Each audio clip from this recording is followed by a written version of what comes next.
Hey everybody, Dr. Diane, your chronic disease expert here. We're talking about brain fog this month and all things brain fog. We've covered a lot already.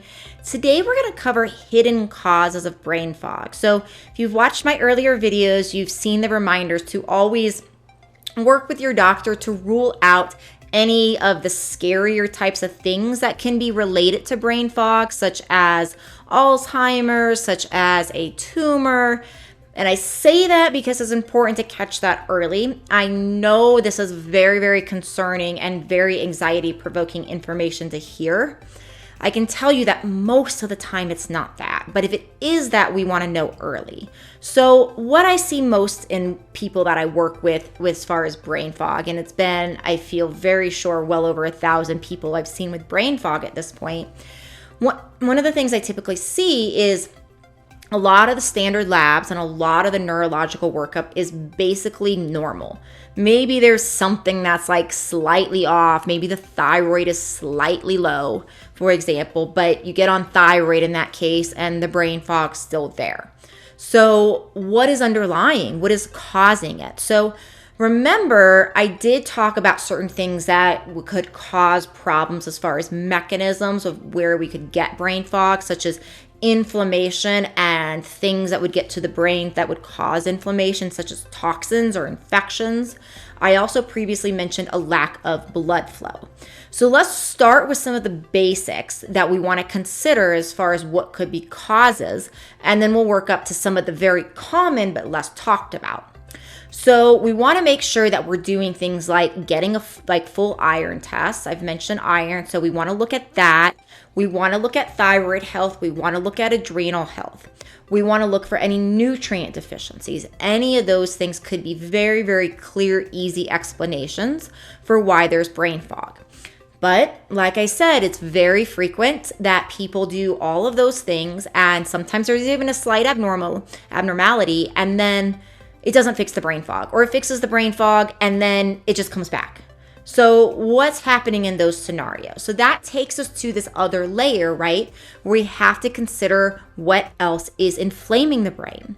So when I'm talking about toxins that we really are concerned about are things such as hidden mold toxins, very, very, very common with brain fog. Hidden metals, very, very, very common with brain fog.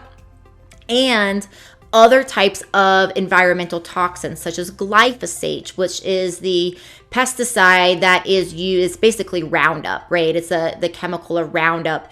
And essentially, it's also used, glyphosates are used in the drying process of wheat.